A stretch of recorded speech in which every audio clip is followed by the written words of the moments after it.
from MCA, Member of Parliament, Senator, Woman Rep, Governor, and now we are looking at the presidential elections.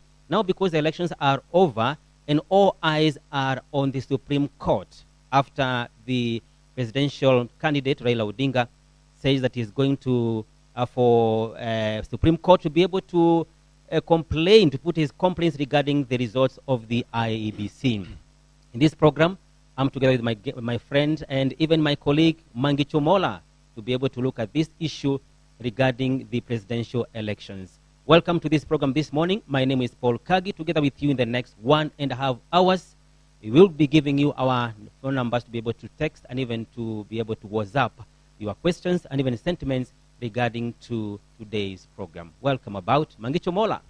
Well, thank you so much, my colleague Paul Kagi. And indeed, as you've said, this is the program, the Mid-Morning Pack, right here on MBCI TV. And we are appreciating that our viewer, you have found time to be with us. We want to look at quite a number of things as far as our country is concerned, and even going through the election exercise and the election process that was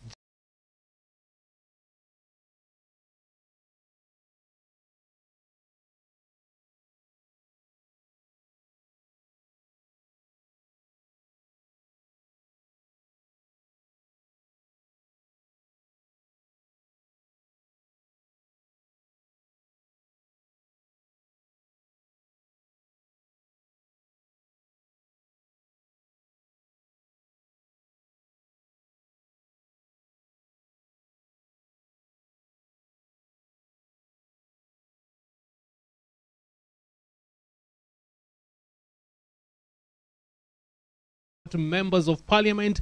We are talking about women reps. We're also talking about senators and governors. And today, we want to ask you the question, what message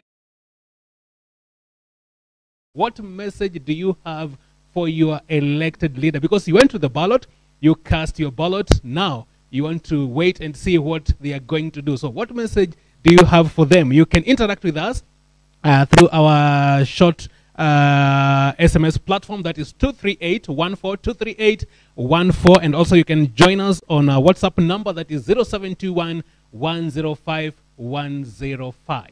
Right, and Mangicho, last time when we were here, we were dealing with elections on 9th of August. We were trying to look at what was going on in our polling stations and so far and so forth. Sure. But later on today, we are here after a lot of anxieties for like 5 or 6 days of trying to verify the elections at Bomas of Kenya. Today we are here looking at the same issue, but now on the issue of the presidential election. But we can say that so far Kenyans are more enlightened than before. If you could hear to people in the streets, they understand the process of elections. They know the elections, when they come here, they are going this way. After the presidential elections are being announced, if one is aggrieved, is supposed to go to Supreme Court. They know how many days to be able to submit the case.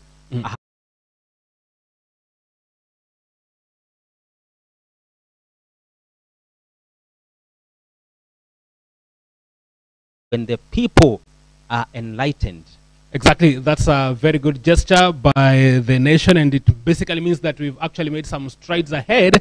And to help us to get into the nitty-gritties of this morning's conversation, we are being joined by Dr. Michael Ndonye, a senior lecturer, Kabarak University, and also a political analyst. Daktari, karibu sana. Asante. It's good to be with you again. Nashukuru, I thank you.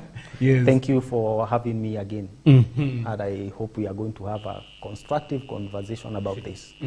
Yeah, thank you. The last time we were here, we had not yet gone to the elections. Sure. But now the country went into the polls. Yeah. Did it turn out the way you had anticipated? Thank you, Mola. And I think we have to, first of all, agree that the election was good. We want to, first of all, thank each and every person who came out to vote. Yes. Remember the last time we were here, we said that it is important for every citizen to exercise their duty of voting. It is so paramount that above that also to make sure they do it peacefully and with respect. They did it, and we thank God because of that. So I think it went the way we expected. It was peaceful. The outcome is good. And And we also thank the Azimio la Umoja presidential candidate, Raila Amolo Odinga, who decided to not call people on the streets, but to follow the law as it was expected. And talking about the Azimio candidate, did you, Daktari, expect that the competition would be that stiff? Yes, it was to be stiff. It was to be stiff from the beginning, because even the opinion polls were keeping these candidates closer. So it was expected to be stiff. And at the end of it, even when the results were streaming, you could see that there was no very, very clear winner. That is why the country was in suspense. That is why every person was tensed. And when you talk about being stiff, does it mean that maybe both had put out maybe their agenda, and their agendas maybe had been received very well by their constituents across the country? Sure. Sure, because politics in Kenya is not about issues first. It's about, first of all, the people whom people love. If you look at Raila Odinga, if you look at William Ruto, they have a lot of following. Following just for the love of laugh. There are people who love Raila Odinga just because he is Raila Odinga. There are people who love William Ruto just because he is William Ruto, without considering what he is bringing on the table. Majority of those people, if you look at the final votes that each candidate obtained, 7,006,900, that is very close. And the difference was not very big, and therefore we can say each of the candidates had a following. And that is what made the competition to be because Kagi, as the Daktari puts it, most of the opinion polls had put Azimio presidential candidate ahead. But do you think maybe it could have gone either way, now that, as the Daktari puts it, both of them had massive following across the country? I think everybody is questioning regarding the opinion polls. I think even the guys who does the opinion polls, they need to either to up their game or to be able to Are you saying they did not get it right? Build, no, to build more confidence with the audience, with the citizens. Because audience are laymen. They just follow what you give them. If you say this candidate is the one who is going to win, and the margin and the percentage is this, they expect nothing fall of that. So, I don't know, but I think opinion polls, if they don't up their games, no one will ever in this country. Because Daktari, one thing that was quite interesting, and maybe some people would have thought maybe that maybe one of the candidates, of course you've said that we have a huge maybe fan base for both of them. But maybe one would have thought that in terms maybe of what they were putting on table, maybe we could have one, or maybe we could have had one who could command maybe a huge following compared maybe to the other one. It is very hard. And maybe to agree with the Kagi first. The opinion polls, I am in public, and I even put it in my column, and I called these opinion polls predatory. Why predatory? Because if you look at the way we began in 2007, 2013, 2017, these opinion polls have become like a business. It is predatory because it depends on who pays them. That is my assumption. That someone somewhere pays this and they want to tilt the opinion polls in their favor. And that is a big problem. So unless we have a good pollster who can be objective, because the methodology matters. Where are you getting the data? If you get the data from an area where someone is their stronghold, then you get what you want. To whom are you getting the kind of people? Because the voters are distributed across demographics. So first of all, that is very, very important to note that we have lost what we call trust with our pollsters. And because they compromised the process, we should treat them with that kind of disrespect because they are not reflecting the reality on the ground. So do you think, even as we go into maybe future elections, do you think they are an enterprise maybe to be believed, maybe even the politicians, those maybe you even think about that maybe this is a venture also maybe to take note of as far as campaigns are concerned? Do you think they'll still have that kind of weight? Yes, we will still have pollsters. But let me tell you, a pollster who will stand out as objective is going to succeed in the future. because that is what is going to differentiate now what I'm calling predatory pollsters and other pollsters who are going to be honest with the people, who want to project something that is based on reality.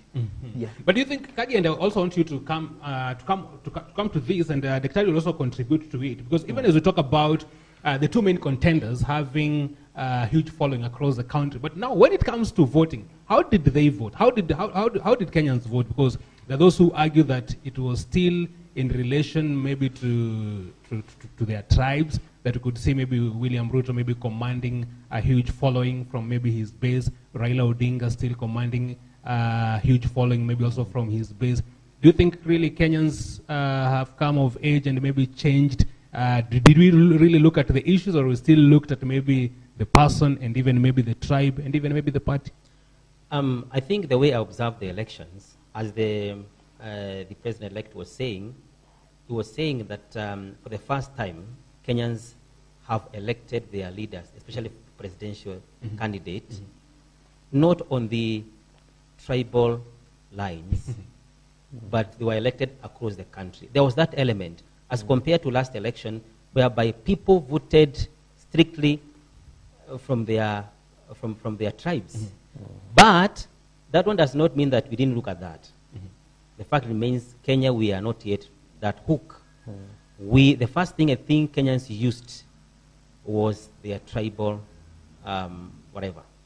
So that was the first thing. Yeah. But we have improved as compared to last time, right? Where are those instances of improvement? If Dr. would also come to they are there. I agree with Kagi that this time around we did not have what I can call an absolute tribal voting based on ethnicity. And one of the evidence is this.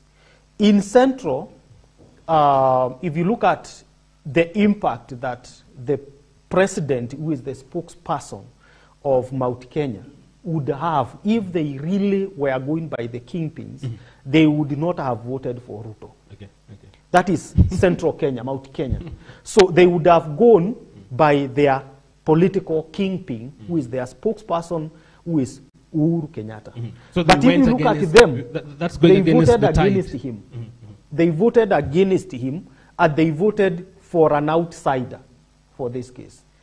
Because if we take away what we call now the deputy presidents, both Raila Odinga and William Ruto had deputies from Mount Kenya. So first of all, that is a cancelling mathematics. Okay. We can before you continue, I don't forget. I'm listening to what you are saying, and I think, don't you think that the reason why Mount Kenya really voted for Ruto was because there was an absence of a presidential candidate from the region, and that's why maybe many people even didn't go to vote. We know Mount Kenya has a history of voting overwhelmingly. But this time around, they voted half, and I think some of them, I don't know, I feel they didn't vote because they didn't have their own as presidential candidate. It still makes sense. It still makes sense that the voter apathy in Mount Kenya was maybe contributed by that factor. But if we go logically, they did not have a presidential candidate, but they had a deputy. So that one, it leaves you now. If you don't have bread, then you go for the cake. So if they did not have a presidential candidate, then they had a deputy whom they could have said, now we divide these votes into halves, because this one has one of us, this one has one of us. And I think that is where we should project. It's just an opinion that the Mount Kenya people this time around, and you see on one side there was not only a presidential running mate, but also their spokesperson, who is the commander-in-chief of the armed forces. So logically, they would have veered toward where their spokesman is, and where there is a woman who comes from them.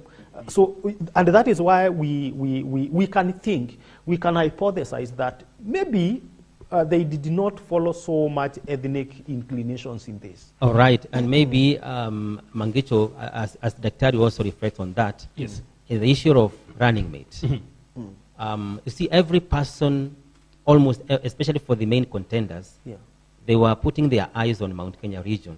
And I don't know, it's as if the deputy presidential position did not really attract the Mount Kenya region the way we expected. You know, William Ruto had Rigathi Gachagua, Sure. or has Rigathi Gachagua.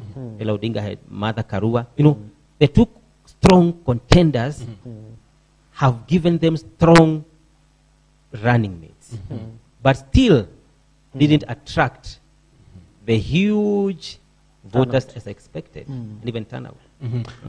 But for me, and maybe Dr. would also talk on that, because if you were to look at, because now comparing between Kenya Kwanza presidential candidate William Ruto and his Azimio counterpart Raila Odinga, both got from Mount Kenya, but now I think for Azimio, the outcome maybe was contrary maybe to what they would have expected. And I don't know whether they really anticipated that, or why do you think maybe they were not in a position maybe to get maybe the number of votes that maybe they would have expected, putting into mind that now they had Martha Karua also being from Mount Kenya? That is Azimio. Yeah.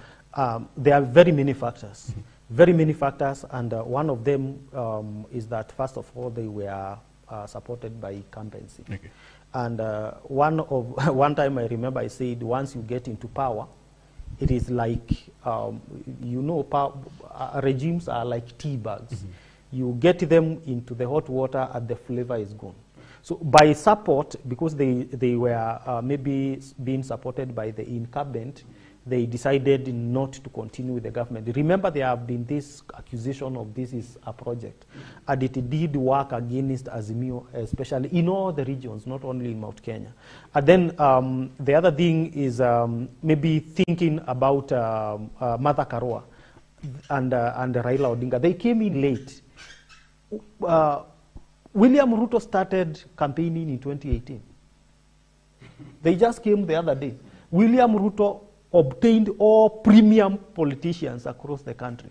Premium, I'm saying those lead politicians who people associate with. So by the time they were coming for the second-hand rejects, whom they had to do a lot of work to market them in their political marketplaces, and that became a bit hard for them actually to pull through. And do you think because of that, now because politicians have learned a good lesson, like before the Kalonzo Musyoka could be able to come together with Raila, he really said that after the elections, I'm going to immediately start campaigning. Yeah. Do you feel really Ruto has really taught politicians a good lesson that if you want to succeed in politics in Kenya, you have to start early campaigns? But morally, is it even the right thing to do, Daktari, that we can just conclude an election and we just begin campaigning for the next election that is 5 years away? Someone was saying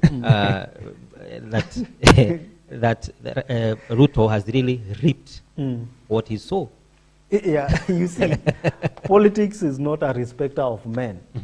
You cannot do the same thing that was done by someone yesterday and expect it to win. It may be, it might have favored them, but you cannot use the same style, and that is why I would discourage Kalonzo if he is planning to do that. Yeah. If he follows that way, he might not be as lucky as William Ruto. We are not likely to see such a kind of a strategy win again. Yeah. Wow. Yeah, it is not likely to win. It might not really work out. Yeah, because politics is dynamic. Politics is changing each and every time. And I think that is what we need to understand, that the politics which is going to, because you look at the situation that William Ruto was in. If Kalonzo wants to be president, he must go through that situation. He must be deputy, he must be rejected, he must be subjected to hardship, he must endure. Yes. It's not a walk in the park. It's not a walk in the park. It's actually a journey through fire. So he cannot just adopt it from any other situation and make it. Wow. Yeah. And remember, dear viewer, you are still joining us. If you're joining us with the program or the show, the Mid-Morning Pack, right here on MBCI TV, we're just doing some post-mortem of the general election that just concluded recently. But I think the process is ongoing because as things look, we are headed to the Supreme Court, and that is why we want to look at what are some of the factors maybe that will contribute to how maybe the outcome of this election will be. And the message or the question that we are asking you is, what is your message for the leader that you elected? What is your message for your elected leader or for the person that you put into leadership, be it an MCA, be it a member of parliament, or also maybe be it a women rep, a governor, or even a senator? And you can give us your contribution. You can give us your input on 23814. 23814, that is our short code SMS platform.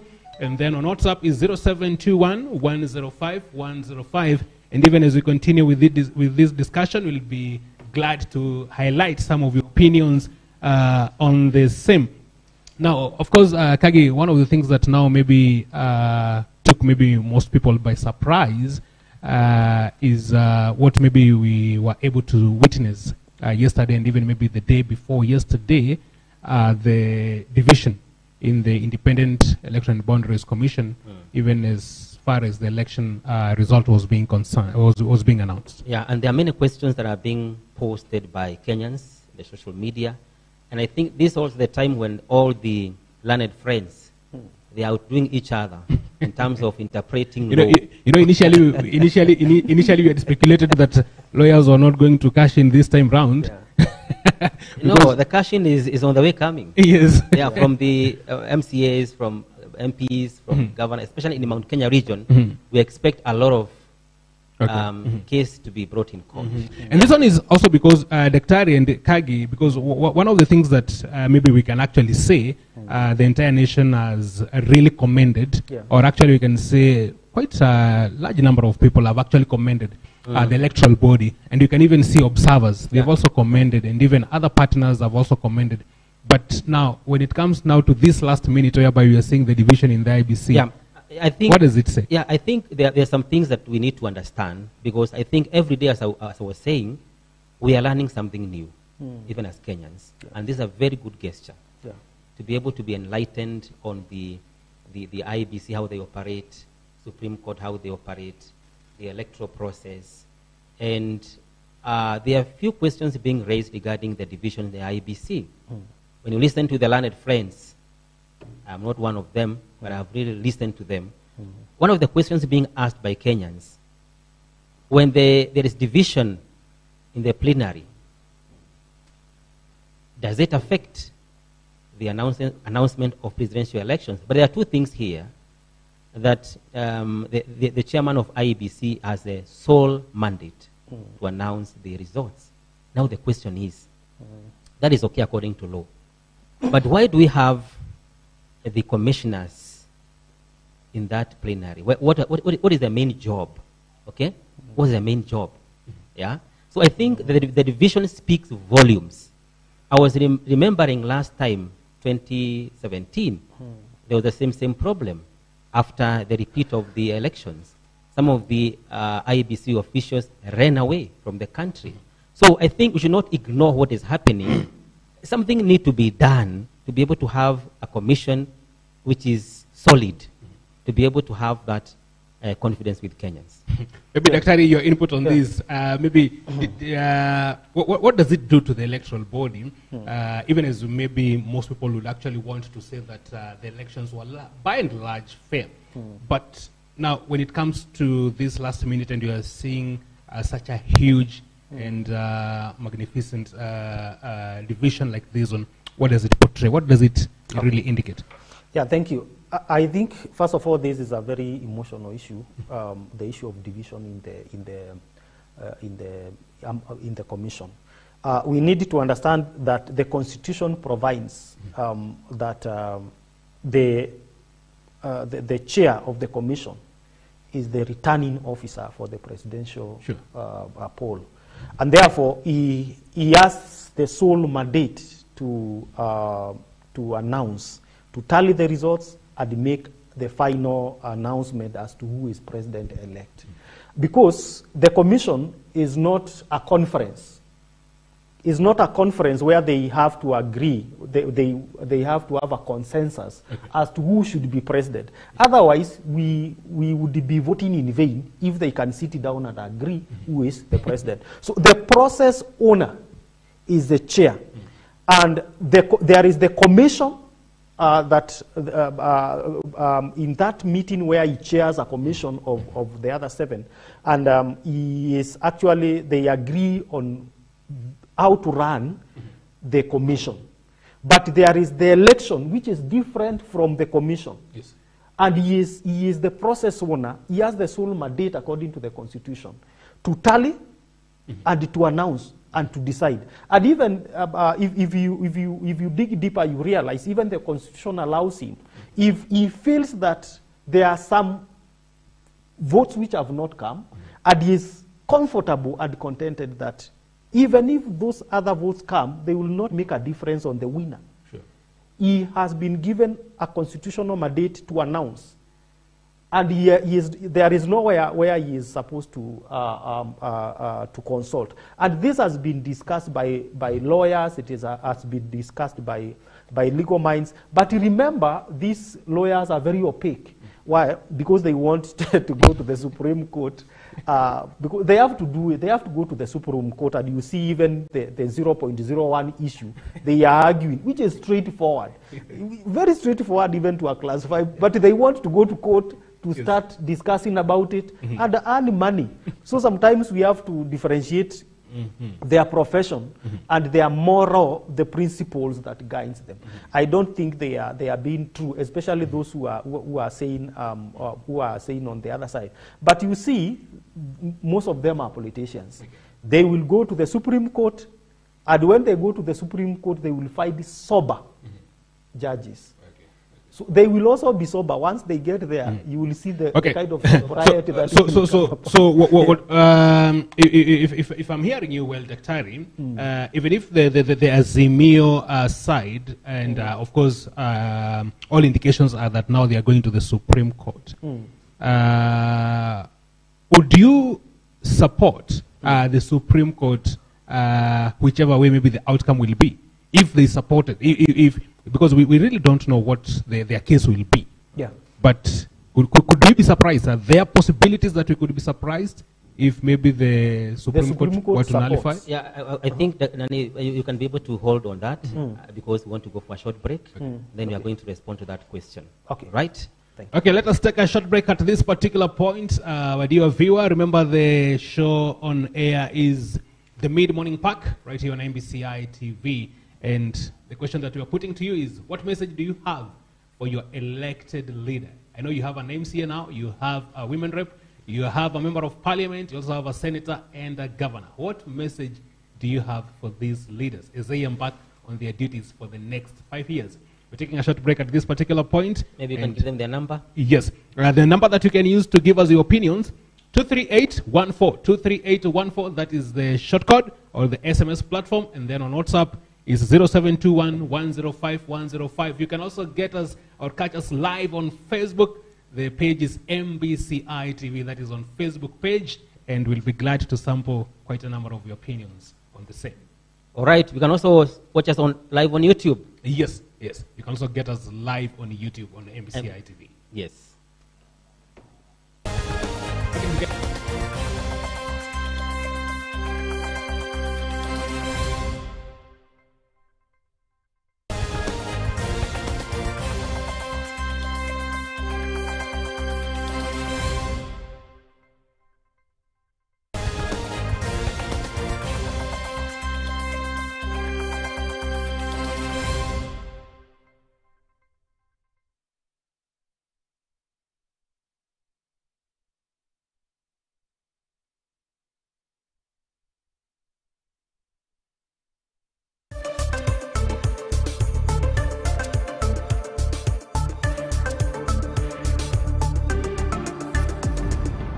MBCI Television, transforming lives. Chicken lollipop, ile chakula kinaitwa chicken lollipop ni nini?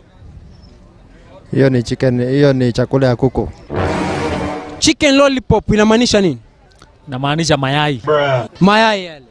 Mayai yale ya kuku. Chicken lollipop ndugu yangu ni nini? Ni kuku wanakula lollipop.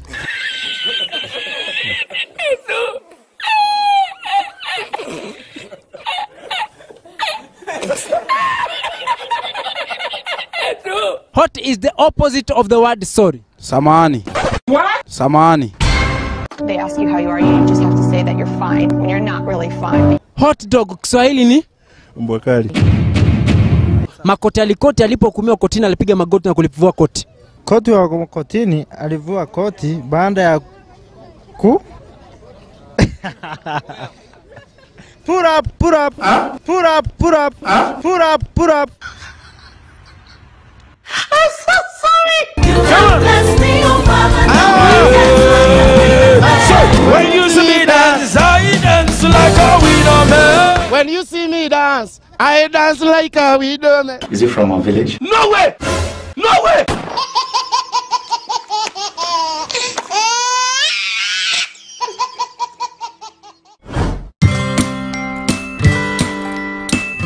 We joined the Kipepeo family like a year ago, and we brought baby Jasmine to enroll. It has been a good journey, seeing her develop the way she has developed up to now, the milestones that she has covered. We are really glad to have joined Kipepeo. And more so, I want to give a lot of thanks to the teachers and my wife too, who has been actually more involved in the selection of this school. She did a very good job in research and identified Kipepeo as one of the best schools in early childhood education. They did a good job in toilet training. Now Jasmine can go to the toilet alone. They did a good work in feeding. Now Jasmine does the feeding herself. So, and the teachers are amazing. They don't get tired of answering your question, how the day was, what you can improve, what you can do to help them also, because all of us are doing the parenting. At home, I am doing it. At school, the teachers are doing it. So we are really glad about Kipepeo, and if you're looking to making this your school, that is a good decision. Kipepeo School. Curious minds, brave hearts. Admissions ongoing. Enroll your child today.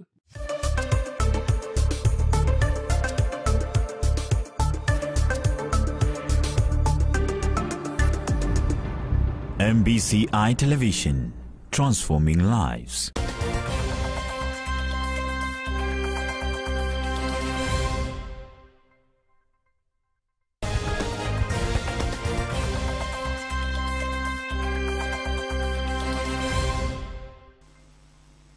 Welcome back to the mid-morning pack on MBCI TV. Today we are putting into perspective the issues of elections which has just been concluded. We are asking you, what message do you have for your elected leader? What message do you have for your elected leader? You can send your text message to 23814, 23814. Our WhatsApp message, 0721 105 105. You can also watch us live on our FB or Facebook, MBCI TV, YouTube, MBCI TV Official Kenya. And my name is Paul Kagi. Together with our guest is Michael Ndonye, my co-host Mangi Chumola. Yeah, thank you so much, our viewer, for continuing to be with us on the program, The Mid-Morning Pack. And as Kagi has put it, we have a guest to help us navigate through quite a number of these points. And that is Dr. Michael Ndonye, a senior lecturer at Kabarak University and also a political analyst and also a columnist with the Standard every Friday. Yeah. That's awesome. Yeah. And just before we continue, there is a question that I had put to Dr. Now that all indications are that the Azimio coalition is headed to the Supreme Court. Yeah. Do you think, and of course we've heard quite a number of people are saying that maybe there could be no enough evidence. Do you think maybe there could be something that they know that we do not know, and what are the chances maybe that the Supreme Court could actually nullify or maybe uphold the election of William Ruto. But before you weigh in on that, let me just read a few comments here on Facebook. One is saying Asa Apanja, saying, watching from Yenga Center in Ugenya. We speak only peace upon our nation. Thank you so much. Then we also have Tina Tana also saying that watching live from Nairobi, Umoja Estate. Thank you so much. That is on Facebook page. You can also catch us on Facebook page. That is MBCI TV. Daktari, you can contribute on that particular point. Okay, thank you. First of all, we need to understand, going to the Supreme Court, as I said before, is a good thing. It is a process of healing. By the way. Healing the nation. And now those who were dejected, those who felt dejected, especially the followers and the people who voted for Raila Odinga, they are feeling that there is some hope. Okay. And as we continue, maybe, we don't know, but remember, once the case has been filed in the Supreme Court, there will be a conference to determine whether they have a solid case. Okay. So, first of all, it can be rejected at that particular stage. Sure. Or it can go to the next stage and the court can say, yes, we have found that this case is worthy, going to the next stage. And give the parties now the chance to argue their case. Exactly. Now it will open now some legal grounds for the aggrieved, right, to go before the court and give them their evidence, and then they will listen and they will make their decisions. So there is a possibility that if they have enough evidence of maybe irregularities or whatever other reason that they think that this election should not be upheld. If they convince the Supreme Court, then it will be allowed to go through. Wow. But I also feel that after every petition, the Supreme Court comes up with some new laws regarding to strengthen our electoral process. And I feel, and I'm sensing, one of the rules that the Supreme Court is going to really look at is to strengthen the IEBC commission. Because we cannot keep on fighting commissioners, what. We need to have laws to be able to stipulate clearly the roles of the IEBC commissioners. And I was asking if then the chairman of IEBC has the sole mandate regarding the elections. My question is, then why do we have commissioners? If he is the one who is able to come, to tally, to verify the results, to announce, then why should we have the commissions? Number two, before you continue, the same thing was brought up during the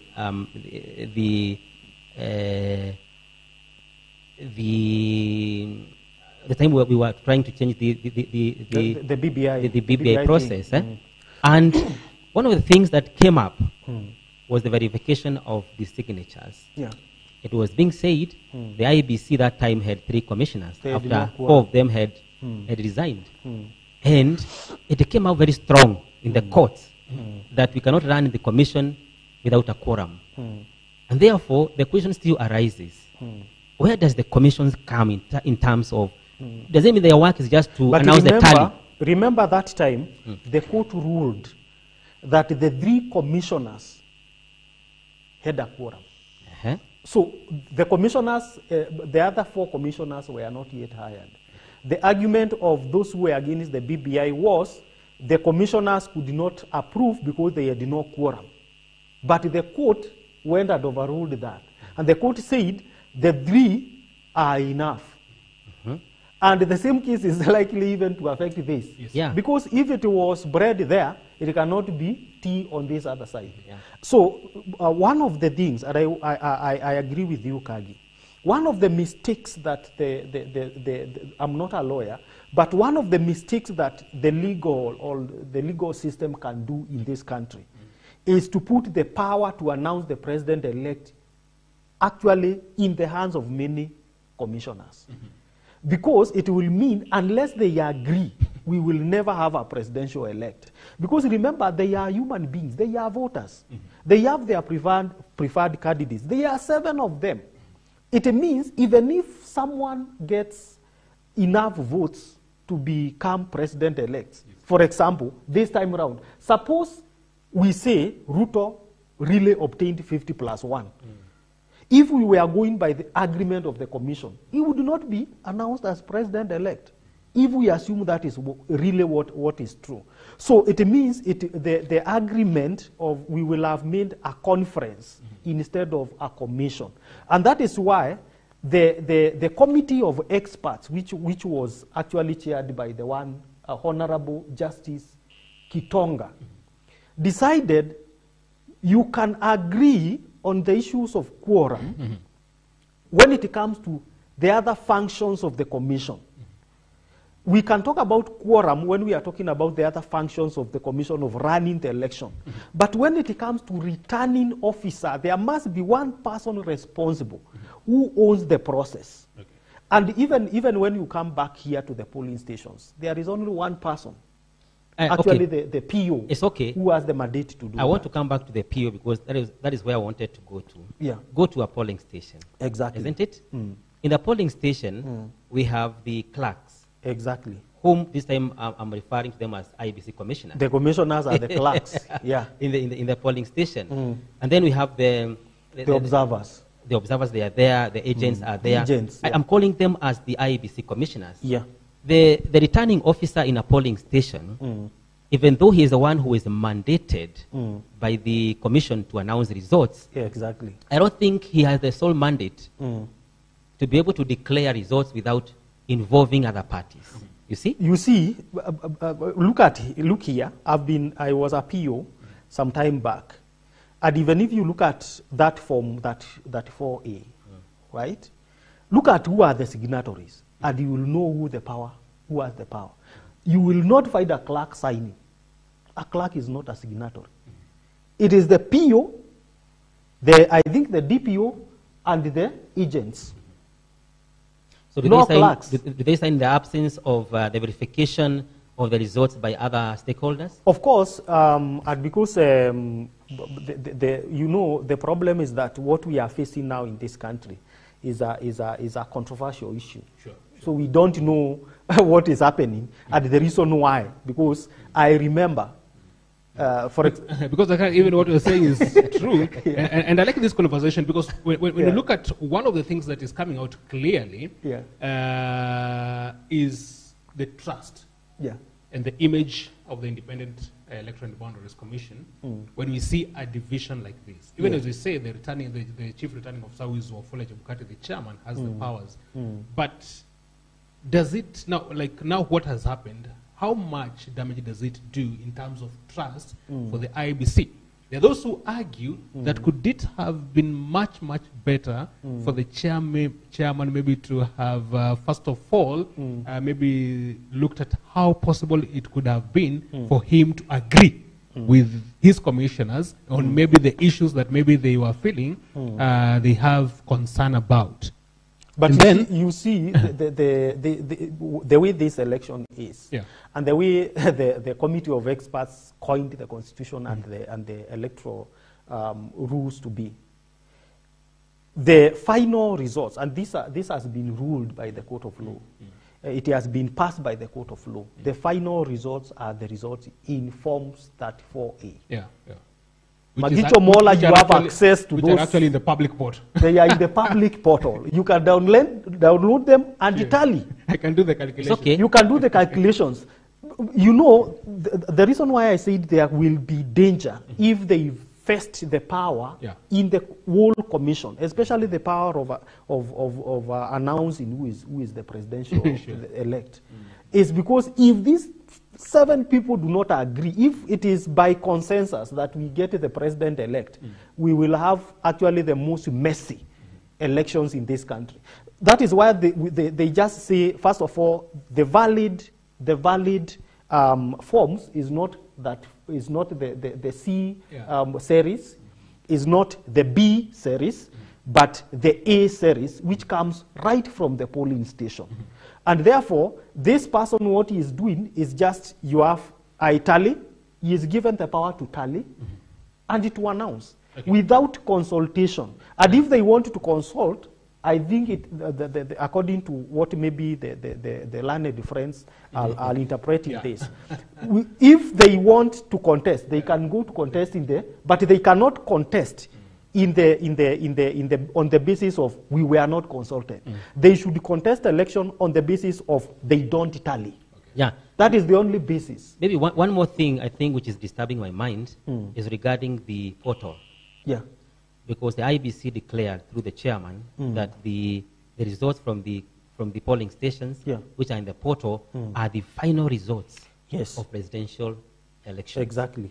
In fact, I remember Chebukati, when he was addressing press, came and said, as we were eagerly waiting for the results, he said that the results of presidential elections are in the portal. And they are final. They are the final. That is the results. So we are tallying. Now, my question is, then, if that is the case, the chair or the IEBC is telling us this is the final results in the portal, why should you then wait the nation guessing for 1 week while you know what is in the portal is what we are waiting for?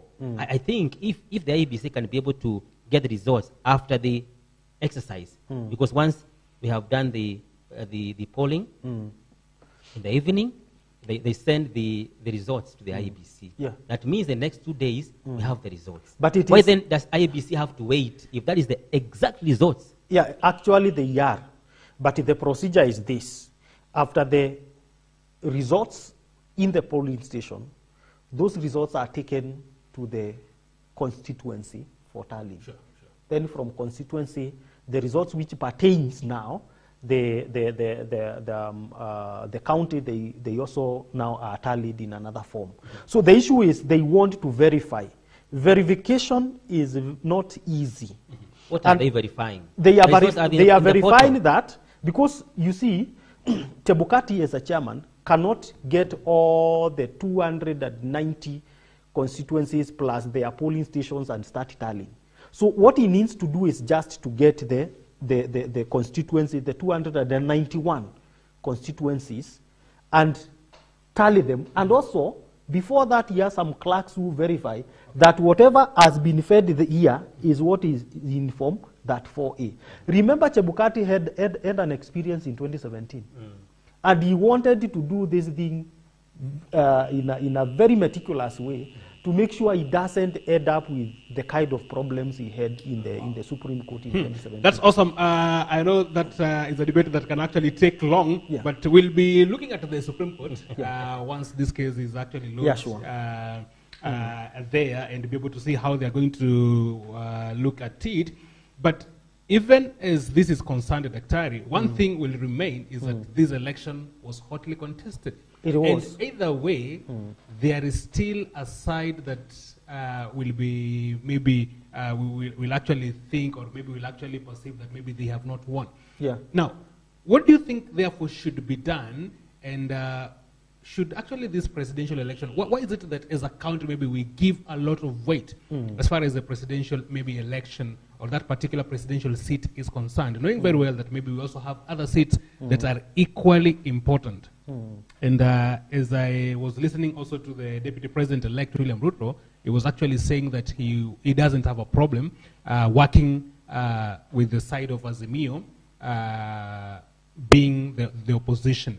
But there are those who really believe that when you are in opposition, it's like maybe you are left out. How should you look at this thing as a country? I think one of the things that we should do immediately the new government comes into power is to adjust the constitution. Because this politics of the loser loses everything and the winner takes it all is not good at all. Why? If you look at the kind of votes that the number of people who voted and you talk about the winner and the loser. When you talk about the winner, what are we saying? What is it that they have won? When you're talking about the loser, what is it now that they are losing and maybe they will lose for the next 5 years? Yeah, because... Are we talking about power? Are we talking about resources? Are we talking about opportunities? Actually, they have But lost. we are being told that when you become a president, you are a president of the entire country. They have lost everything. It actually, let me tell you, to run a presidential election of the magnitude of what Azimio were running, of the magnitude of what UDA and Kenya Kwanza were running. Yes. You are running budgets of billions, even and tens of billions by the time the election is over. So you invest a lot in terms of the money. You invest a lot in terms of other resources. Let me say that. So when you lose an election, it means you have no chance now to recover your money. Let me tell you one of the problems we have, not only in Kenya but in Africa, is because actually politics is business. Politics is business. It's where people go to get money. People invest their money in tens of billions, and once they get in, they expect that they will get back their money fast. So when you lose an election that you have spent a lot of money and you have no access. But that Daktari, you're looking at the politician. I'm talking about his supporters. Have they also lost? Of course. Remember I said politics is a gaming, and it has become like gaming. They have invested their emotions. By the way, let me tell you, money investment is not as strong as emotional investment. It is a kind of relationship. You can lose money, you can lose business, but as a married person, for example, what do you feel when you lose a person you are close to? Sure. You get now that feeling is what now the voters are feeling. They invested their emotion in their person. They invested whatever they had that they were feeling and convinced. And even the politicians themselves would assure them, this thing we are going to win, we must win, and we win. And they had all the confidence. But Kagi, as you, because I think at some point I want to differ with the Daktari, because when it comes to being elected as a president, and because the notion or the narrative that maybe is a misconception is that maybe when we have a president from a particular side, from a particular area, that area will definitely be ahead in terms of development. Is that the case, or is this just a myth? No, I think it was much seen during the KANU era, Moi regime. If you it's no longer there. Moi, then you lose everything, like resources. So it is no longer there. It's not there. Unless we try to be very serious with devolution, because that was the main reason why we have devolution. Exactly, yeah. You see? So that we avoid, it's a process. When we are saying the winner gets all, the loser loses all. Devolution can easily be part of this healing. Yeah. You see? For example, if we have elected our governors, there's a division of resources between the national government and the county governments. And even, it's only the other day the Supreme Court declared the CDF to be unconstitutional. I don't know whether they are going to get this money or not. But we had CDF, we have county, they have their own money, and we have the national government. The national government has its own stake in bringing resources to the public. That is their share. The county government has its own share when it comes to sharing resources to the public. Yes. The CDF the same. I think even the MC have a share. Yeah. You see? If you follow that route, then when someone wins elections, we don't lose all of us. Yeah. So who is to blame, Daktari, for Kenyans paying a lot of attention to the presidential seat, yet we have the county governments, which are equally very important as far as the development is concerned? It's because we still have the celebrity presidential politics. We have not gotten over that. And let me tell you, one of the things I saw on social media is young people trying to laugh at their fathers and their mothers who are so much affected when their presidential candidates lose. Young people are wondering, why are you so much affected? Because now we have a generation that was brought up in the time era of KANU, where we had the old constitution and devolution was not there. But the current generation understand, even if the president lost, they invested a lot of money, it was by their own volition. For us, we needed leaders down here. There is a law as to how much money should be given to every county, irrespective of whether that county has a governor who is in the right or on the left side of the government. So I agree with the Kagi that we have not yet gotten into that tradition of knowing that losing at a higher level is not so important and going to affect us. It affects actually the class, the political class. Those who invested their money, the business people who are sponsoring these top politicians, they are going to be affected. And that is how now they start now involving the common mwananchi to be part of their problem. And that is why if you listen to what mwananchi has said this time around, we are not going to be on the streets. Yes. We voted. We finished our part. We finished our part. Yes. Your vote was stolen. Where were you? Yeah. Are you getting? Yeah, and before we continue, there's one thing that is coming up, Yes. which I think you can give your opinion regarding the losers and those who have really gained during elections. Let's talk about the Kenyans. Yeah. One thing that is coming up, which personally I feel we need to change, the culture of mocking those people who have lost the election. Exactly. We've talked about those who lose the elections. They have the emotional loss, which has more impact than the financial or whatever resources lost. Therefore, I think Kenyans, we need to sober up, Mangichu, to avoid mocking those people who lose the election. You know, it's like you are igniting, you know, their emotions more than the way they were. Sure, and I want to say two things. Yes. And we said last time we were here, we told the Kenyans to lower their expectations.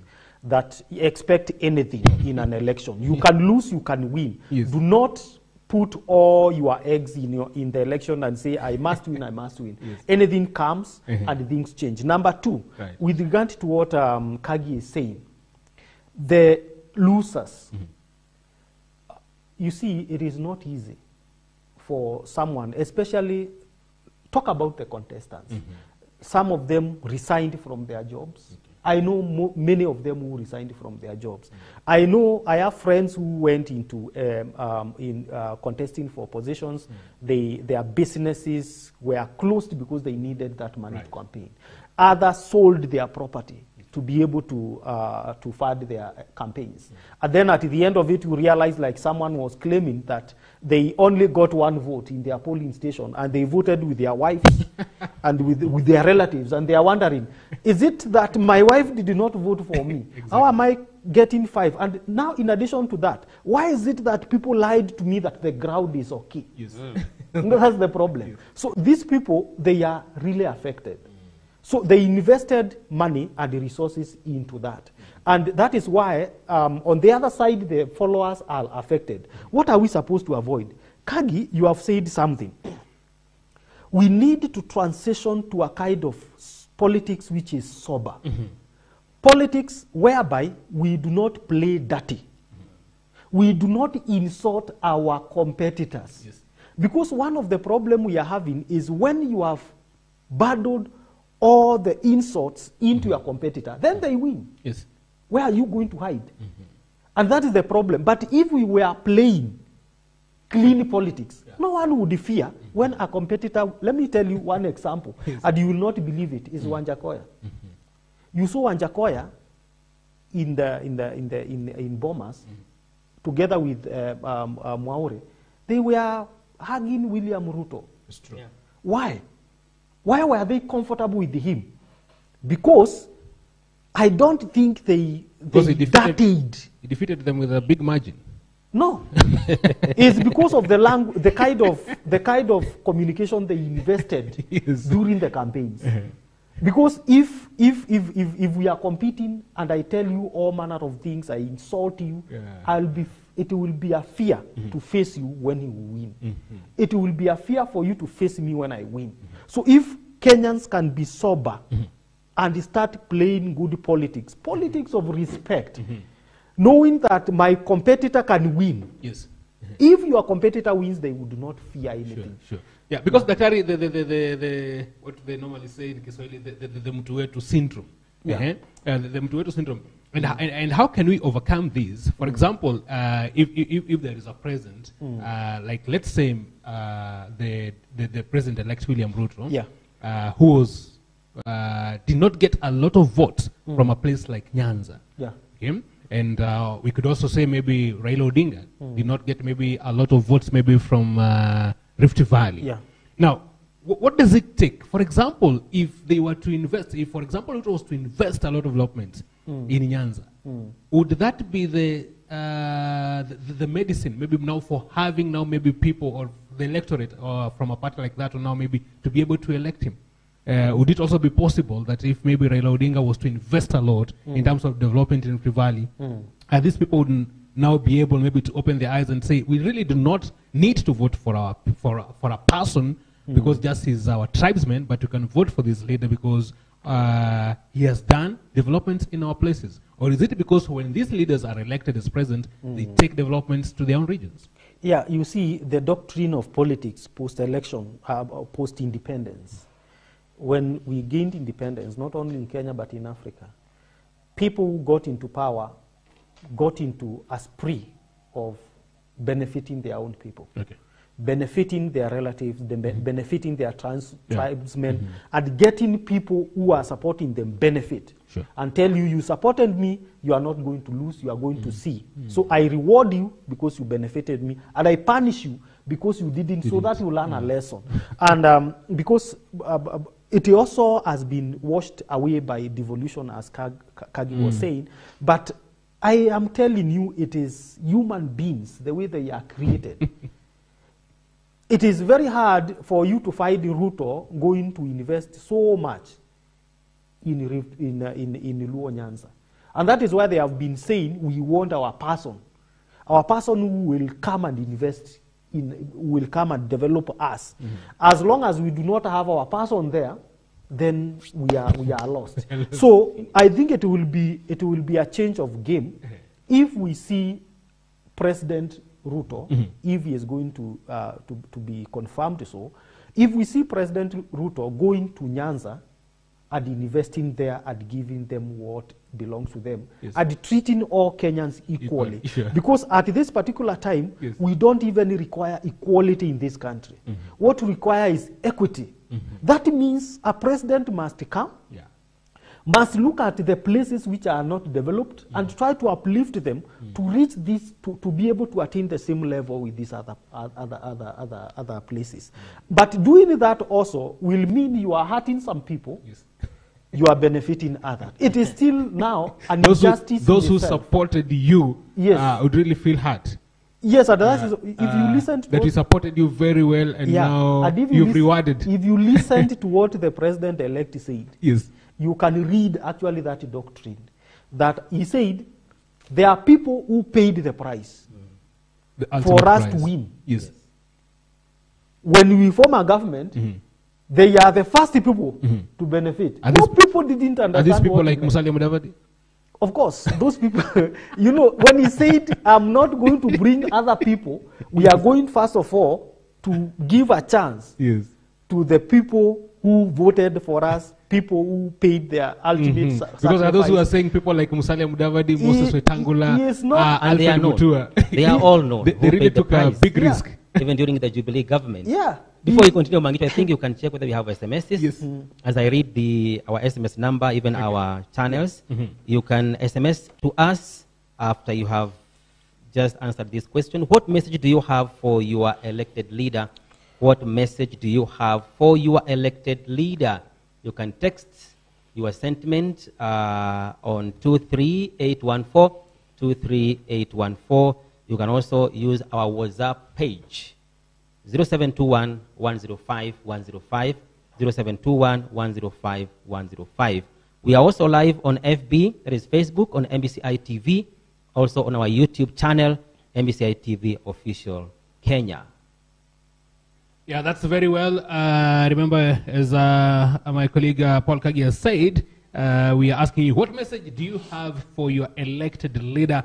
And that could be an MCA, that could be an MCA, that could be a women rep, that could be a member of parliament, that could also be maybe a senator, and that could also be a governor. It's very, very important for you to be able to know those leaders that you already elected and what you need them, or what you really want them to actually be in a position to do for you. 23814, That is our short code platform, and you can also give us your opinion on WhatsApp.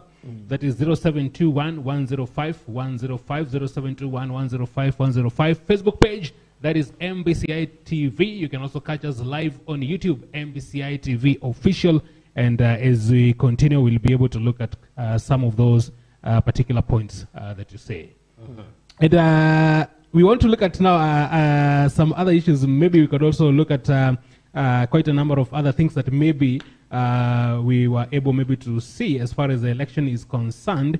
And one of the things that also came out is that we had the number of women who were elected the Daktari, and notably in the seat of the governor, went up, and now we are at 7. Yeah. What does it imply as far as the place of women is concerned in leadership? First of all, it means women are opening their eyes. You see, it is in public that even in my own column, starting 2020, I started attacking women. And you remember when there was Jubilee fumigation, and the majority of the women in both Senate and Parliament were nominated. They were misused. And I remember running about 3 consecutive columns trying to tell women, you will remain in this slavery if you wait for nominated positions. The only way you can gain ultimate power and independence in the government, whether you are in Senate, whether you are in what we call now the governor and position or in the Parliament, is to seek elected power. Because when you are elected, you have the power of the people, and you can stand your ground. You can say, I don't agree with you. But if you are nominated, you are at the mercy of your party leader. Whatever they say, they actually, first of all, count you as in whatever the kind of bill they are pushing. And you saw the way actually the nominated members of Senate, members of Parliament, especially women, they got it rough during that time. Right. Because they were being driven, they were being manipulated, and they could do nothing. Either you are sacked or you comply. And that is why I started talking about the third, what we call now the 2/3 majority rule, which was actually subjecting women to what we call political servitude, slavery. And I used a very good example in the Bible, that when Esau went to his father, if at the time when Jacob had stolen the blessing, what did the father tell him? He told him, Esau, you shall live to serve your brother until you get tired. That is when you will break the yoke. Another thing is this, even in Israel, and I know people will understand what I'm saying, there was the year of Jubilee when the slaves were supposed to be set free. But not all slaves agreed to be set free.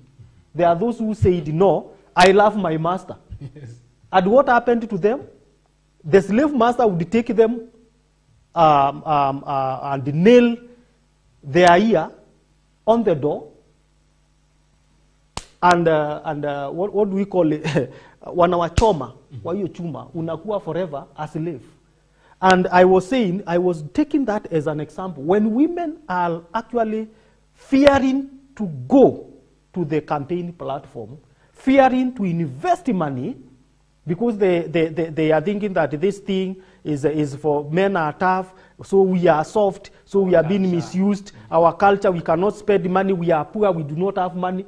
You will remain in slavery forever until you come out. And that is why, and I agree, this time around, we saw women coming out and being ready, putting on trousers, jumping onto the pool, those platforms, yes, and asking for votes and competing men. And they have proved that they can compete and be elected. Actually, as I speak now, I think in Nakuru we need a men rep. Sure. Because we need a men rep in. Actually, if we continue like this in the future, we are likely to start now saying, no, men are not. And I was asking myself in Nakuru County, are we affected by the 2/3 rule, gender rule? Of course, no, we never rule is not only for we for never women. That is why I'm saying now we need to have a men rep now. Yes. We need to start thinking of how we can have men rep, because the way things are going, women have tasted. And the other question, Daktari, that maybe most people would actually be asking, and even maybe most of our viewers would actually be asking is, what are they bringing on table? Are we now going to see a whole shift as far as leadership is concerned? The way maybe they articulate issues, the way maybe they will address the challenges facing the economy. What is it? What is that paradigm shift that is coming with the election of women? I don't think there is going to be any change. First of all, we must agree human beings are human beings, irrespective of gender. Irrespective of gender. There is no gender that is better in leadership than the other gender. There is nothing like that. So what is there is just a confidence of representation, that women are going to have confidence that we can.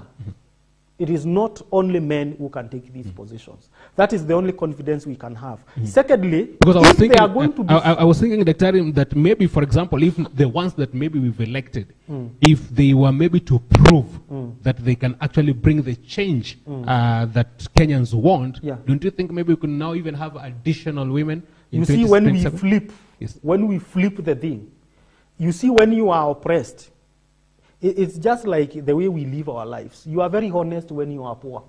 Very honest. Get until you get money. That is when we see the real person in you. If we have more women in any polity, in any leadership in this world, if more women comes into power, they will dominate. And what will happen? They will not fear to be corrupt. So they will just corrupt and men will be crying out. And maybe... So it's the same thing. I think we're in the process of empowering women. Yes. It has been a long journey. And I think this time around we can say we have made a very, very tremendous milestone regarding to empowering our women. As we have likely said, that we have really empowered them in a way today. We are challenging men strongly. Right from the, like in the governorship, almost like 90% of those who are vying for governorship, it's like now there's a culture which is developing. If you are a governor, a man governor, you elect a woman deputy. If you are a woman governor, you elect a man deputy. There's that culture which is coming slowly and slowly. Right? So I think we should give them a chance. I think what we should be careful of, we should avoid whereby we are nominating people to empower them like 2 times. You are nominated. You should be nominated once. You're given a platform to empower yourself. For example, those 12 nominated seats in Parliament or even in Senate, we should be given like women once. I've seen some people are being them twice. You know. I think that it's not they correct. are recycled. Why? See? It is true. That is true. And I think when it comes, something you have said about running mates, especially governors, there is a difference between men and women in this way. All women, no woman in this country has ever vied to be governor and chosen another woman to be a running mate. But men do that. Actually, very men have been elected already, whose running mates were men. And no one is seeing it as a problem. But now, this other, because they want, their strength is gender. But the strength of men contestants is a different thing. They consider other things apart from gender. They consider ethnicity. Where are you coming from? So if I am a governor in a cosmopolitan place, I must get, if I am asking for a governor, I must get a deputy from that place so that I get votes. They are not likely to choose women. They choose the strongest person there. And people will elect them without anything. But I'm telling you, it will be abnormal. And this is the problem of the society. It will seem abnormal if there is a woman who is contesting to be governor, then they take another woman. It will be news. A dog bites, a man bites a dog. And that's our problem, because we have not gotten used now into the new culture. As much as we are celebrating this milestone, I think also these women are put on a very, very, very high test in this country. Yeah. Because we are like in members of parliament, there are so many as members of parliament. Yeah. I think this time around, the eyes are going to be on them. Yeah. How they are going to perform, how they are going to carry themselves, their operations. If they mess around with those opportunities, then they are going to go back to where they came from. Yeah, and let me tell you, you know, there is someone called Niccolo Machiavelli who wrote a certain book called The Prince. It's a treatise in politics. And he said, men elect leaders hoping that things will change. They eject the current leaders with a lot of passion and bring in the new leadership, hoping that things will change. But unfortunately, they realize things are not changing. They get frustrated. So we expect, whether it is a man or a woman, we expect integrity in the leadership. I don't think there is what I can call very viable research that has been done to say men are better leaders than women, or women are better leaders than men. There is nothing like that. And if we wait for, because they have been in leadership, if I give you a list and tell you now, can you list the top 10 people who have been involved in corruption in Kenya? You'll not lack a woman. You'll not lack a woman. Yes. So they it's only that they have not gotten the opportunity. The opportunity they have not gotten. Yes, the percentage is so small that you can be able to see. Yes, it's only that they have not gotten an opportunity. And therefore, when we are talking about integrity, I think we should not look at it from the eye of gender. There is no gender unless a person decides. Unless they surprise it, they surprise us. No, they cannot. Human beings are the same. This time round. Yeah, human beings are the same. So we have to continue holding them accountable. They should be accountable. Exactly. Otherwise, we must watch them. The way we watch men, leaders, the way we should watch them. Because they are all human beings. Now, one other thing that actually came out clearly in the elections, Daktari, and Kagi also weigh in on this, is we also had leaders who were senators, and now they've been elected as governors. We have, I think, quite a number, like 7. For example, the one who was the senator for Nairobi, Johnson Sakaja, now the governor. The one who was the senator for Makueni, Mutula Kilonzo, now governor of Makueni. We also have Susan Kihika, who was the senator for Nakuru, now governor-elect in Nakuru. Daktari, do you think it's because of maybe the performance, the good performance that they actually were able to portray when they were in the Senate, that has now maybe made the electorate now want to give them an opportunity to serve them in the governor position? I don't think so. And I know Kagi will agree with me. First of all, there is a dynamic we also need to look at. Yes. How many of those governors overdrew an incumbent? Like Kihika.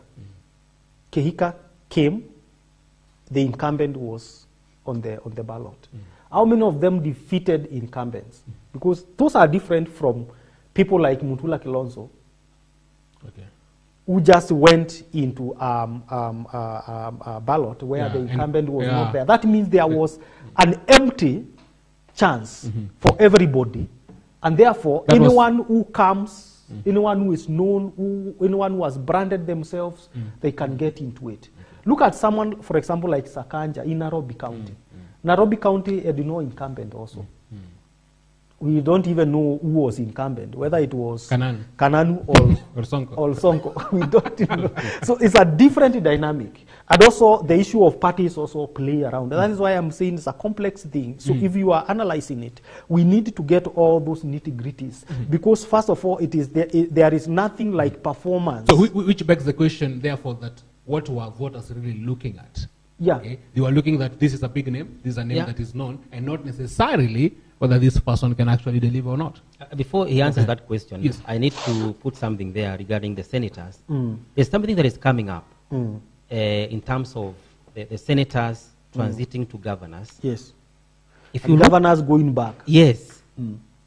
Some senators, when they go for Senate, it's like a journey they are preparing to go to governorship. Yeah. So every day they woke up, targeting to do something that is going to build on their journey to the governorship. Yeah. And therefore, but one would actually ask, what is it that you think those who have been elected actually did? But you see, the problem with the Senate, they don't have resources. Yeah. You know, the like MPs who are overseers. using CDF, the senators don't have any resource. Their work is just to talk and to shout regarding to counties, corruption, mismanagement of funds, you know, all those things. And then you strongly talk in parliament. That's where you come from. You can become a potential governor. Yeah, in fact, the biggest work of Senate is to approve the impeachment of the governor and to oversee the governor. And they don't oversee the governor from the ground.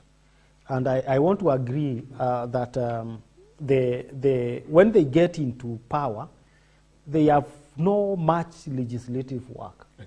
So it's not like Parliament, where the National Assembly, where they make laws, blah, blah, blah, and then the Senate just approves them. So we are seeing that trend, and we are likely to see it, that this Senate is not so much, you know, it was called the House of Retirees. You remember that time? And they don't have a lot of work, so they end up transitioning. They spend that time to brand themselves so that now they can become governors. Yeah, but one would have thought, Dr. that this would be, the Senate would be very critical, and maybe even the holders of this particular position would actually give it a lot of weight in terms of maybe checking the county government, because even as we know, we've had quite a lot of challenges with the county government, maybe in terms of graft, in terms of maybe mismanagement of resources. Yes, and even let me tell you even one other reason why senators are going there. Senators are auditors of the county government. Right. Why is it that the deputy governors are not transitioning? By the way. It's because once you are elected as a governor, the first person you must befriend is your senator. Okay. Yes. Otherwise, if you don't befriend them, they are like your auditors. So, and therefore, if you become friends, they are likely to groom you and position you in a way that you will be acceptable to inherit them. So but their deputies are their competitors. They are. They cannot be friends because the deputy is looking forward to becoming a governor. Yes. So they are likely to execute their duties with an aim actually to topple your leadership. And therefore, the deputies and the governors cannot be friends. Just like the deputy president and the president, it is very hard for them to go through when they are really friends. It is going to be very hard. The power struggle and the structure does not allow that. Just to bring a clear picture of what you are saying, one person I'm really I'll be keen to look at is Governor Sakaja. Because where he is elected as a governor is dominated by the opposition, yes. the Azimio, the senator from Azimio, the woman rep from Azimio, most members of parliament from Azimio. I don't know whether assembly is dominated by the Azimio, but I will be very keen on how he is going to run his government. He will run his government because what he will require are MCAs. I don't know the numbers. His government is with the MCAs. Yes. So these others are national government. So and the only person who should tease him is the senator. Senator. And if the MCAs, the number of MCAs are quite high from the opposition? You see, the MCAs are usually from the low of the plains. Let me say that. First of all, the MCAs spend their money, and when they go there is to agree with the governor on how, first of all, to work. Yes.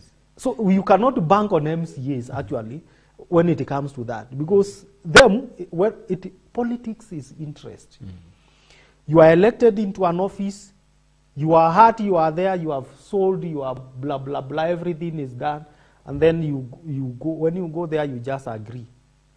That is why they agree, all of them agree, whether opposition or those in the right side, to increase their salaries.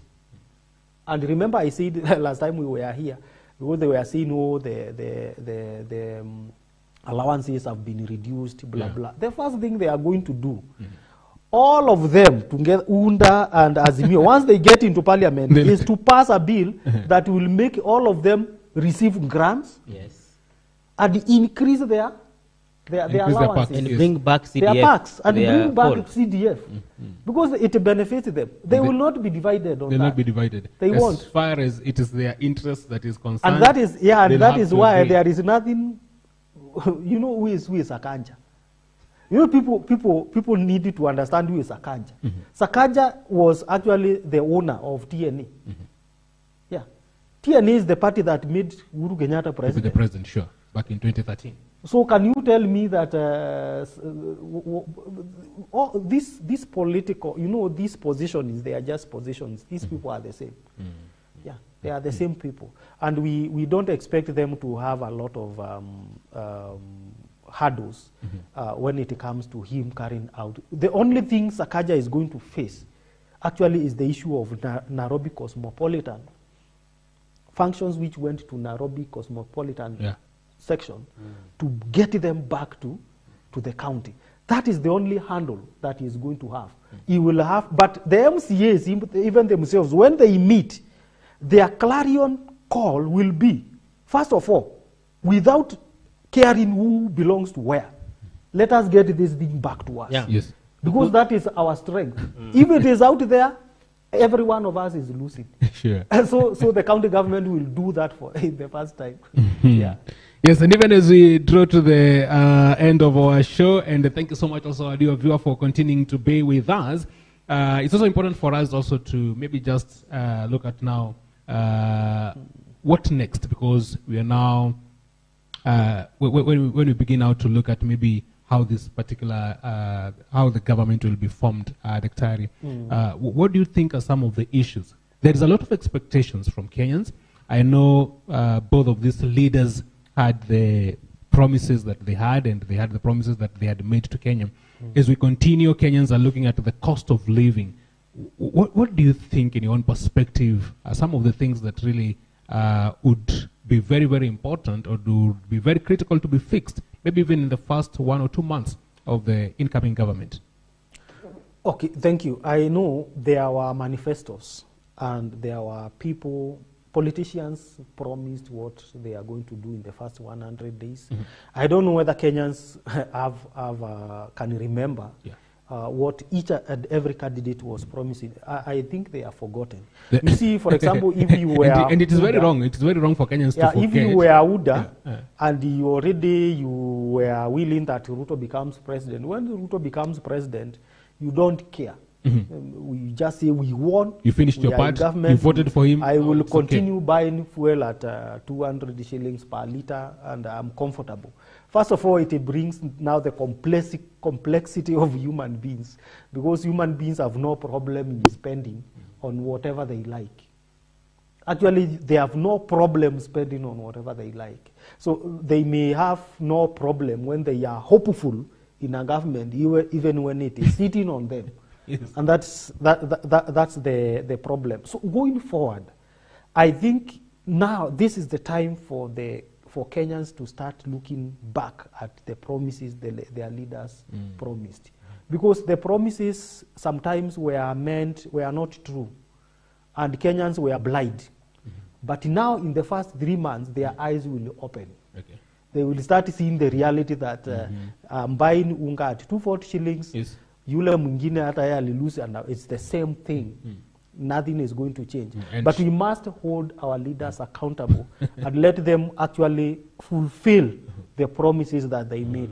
If we bank on that, we'll have all reasons to tell them in 2027 that you promised this, you did not deliver. 2027 to some people, Daktari, would look very far. What can they do if things don't change in the next 1 or 2 months? 2027 is less than 2,000 days. I can tell you. Actually, you can calculate. I was hoping you could tell us that maybe in the next 2 months, if things don't work, there is something that Kenyans can do. No, it's And Mangija, because we have, I think, 5 minutes to end the show, let us, Daktari, tell us exactly, because we are looking now the president-elect, right? Yeah. Let's talk about Ruto, because he's the president-elect. Okay. And yesterday I was traveling via Matatu, and I was listening keenly to how people were conversing in that Matatu, and I could hear the expectations of the people. Yeah. One of the women said, I was very shocked. that now I think I will be rich than ever. Good to have faith to be richer. Again, another one said that I think for the first time since Moi's era, we are going to have money in our pockets. We are really waiting for money in our pockets. And then he ended by saying that I think let us have money in our pockets now. Those who come later, they will solve their problems when that time comes. Who are those? It's just very ridiculous. You know, there are even people in Azimio were saying, when is Raila going to be sworn in so that we receive our 6,000? It is not going to happen. Actually, there are those who had really begun to ask for the deposit. Yeah, it is not going to happen. You are not going to be richer. Let us lower our expectations. What is this, the Ruto and Gachagua, if everything is over, they take the government? What is this, in fact, you feel they are worried about regarding to the expectations of Kenyans? Who are worried now? Ruto and Gachagua. Ruto and Gachagua are not worried about anything. Life will continue, and I think we should tell our viewers this. You voted, there is peace. What we should ask for is a conducive environment to build wealth, however small it is. Our conducive environment for even us to continue with our social activities like worshiping, like doing business, like congregating together and that kind of a thing. Of course, we expect the government to provide social amenities that we require. But there are job opportunities that Kenyans are expecting. Exactly. There are teachers there, 300,000. Exactly. When there is good environment and there is commander-in-chief of the armed forces, there is that environment to prosper from all other corners. The government, of course, is supposed to provide that environment. If they provide that environment, you remember the time of Kibaki. If they provide that environment, Kenyans are not beggars. Kenyans are hard workers. They will work their money. And you see, even if you are given that 6,000, what can it do? What is this environment you are talking about? Conducive environment. Conducive environment to do business. We need a government that will come and work on the overtaxation that the country the people are being subjected to. So first of all, the taxation policy is the key thing. If Ruto's government is going to work on taxation policy, everything else will go back to normal. Because once they reduce the taxation, they build environment for everyone to prosper, whether that person is employed or they are self-employed. So that is one thing we expect the Ruto government to do. Of course, we expect them to unite Kenyans and serve all Kenyans equally, irrespective of whether they voted them or not, because the president is going to be the president of the Republic of Kenya. We expect them to treat all Kenyans equally and also find a way of bridging the gaps which were created by politicians during the campaign time. Sure. Because as we stand, you have the opinion that we are polarized as a country because of the way we voted. And we may not have fought physically, but there is Cold War. There is Cold War. People are hurting inside and silently, simply because everyone is telling them remain calm, blah, blah, blah. And to cure this, in your own opinion, because there are those who think that what Uhuru did in 2017 after the elections by bringing Raila on board, it really helped to cure the polarized environment. But this time round, Ruto wants to have a strong opposition, which now works as far as healing the country. Of course, it was a political move that Uhuru Kenyatta tried and tested. And what we saw after that was that at the higher level, there was a lot of divisions. But down here, there were no divisions. Remember, Raila in 2017 garnered over 6 million votes. Just the same as 2022. Those 6 million Kenyans felt well, and they felt comfortable when Raila was in government.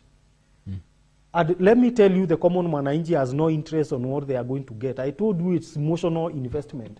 As long as they feel our man is there, they are comfortable and they feel good. And we are going to see how Ruto is going to actually satisfy those and the return for those emotional attachments that Azimio followers had on their candidate. That will be a master stroke to find a way of comforting them and bringing them on board. Sure. Yeah. I think we want to bring it to a close at this particular point, and thank you so much, our dear viewer, for being with us in the mid-morning park right here on MBCI TV. This is where we discuss and help you to also be in a position to make sense of what is happening as far as our nation is concerned, especially during this electioneering period, and also looking forward for the incoming government. Yeah. Right, and we want to thank you for taking part in the program this day. And as we're looking forward now regarding the Supreme exercise, which is coming this week, we believe that all eyes for Kenyans are going to watch what is going to happen. And we expect the both teams to bring their most experienced lawyers to be able to argue their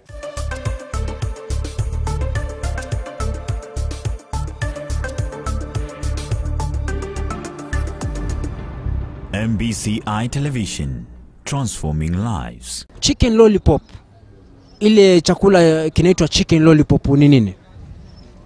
Hiyo ni chakula ya kuku. Chicken lollipop inamaanisha nini?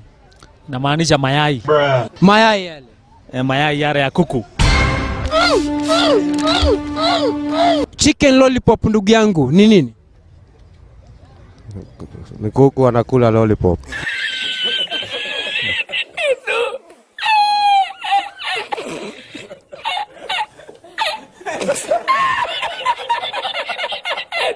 What is the opposite of the word sorry? Samani. What? Samani. They ask you how you are, you just have to say that you're fine when you're not really fine. What